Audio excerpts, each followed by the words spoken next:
เธอนั้นคือนางฟ้าฉันคงเอื้อมไม่เธอไม่มีแรงจะดึงจะรั้งเธอไว้ได้ก็เธอนั้นอยู่สูงให้ฉันมันทำเกินไปจะทำยังไงให้ฉันได้คู่กับเธอเธอคงไม่สนเธอคงไม่หันมองไม่มีสิทธิ์จะรักกับเธอเพราะเธอคือนางฟ้าไม่อยากจีบดอกฟ้า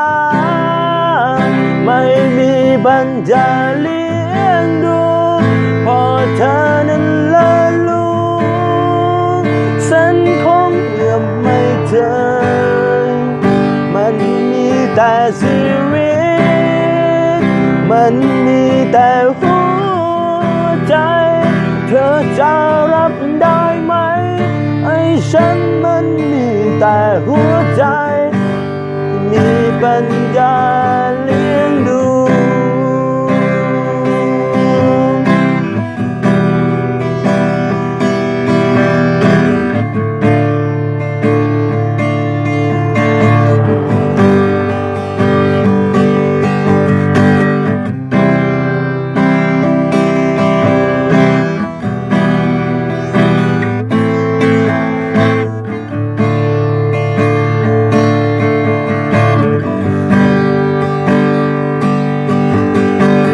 เธ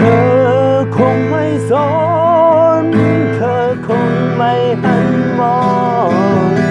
ไม่มีสิทธิ์จะรักกับเธอเพราะเธอคือนางฟ้า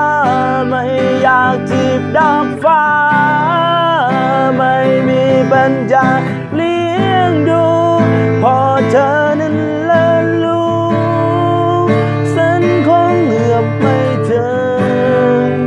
มันมีแต่ชีวิตมันมีแต่หัวใจเธอจะรับได้ไหมให้ฉันมันมีแต่หัวใจไม่มีปัญญาเลี้ยงดูเธอจะรับ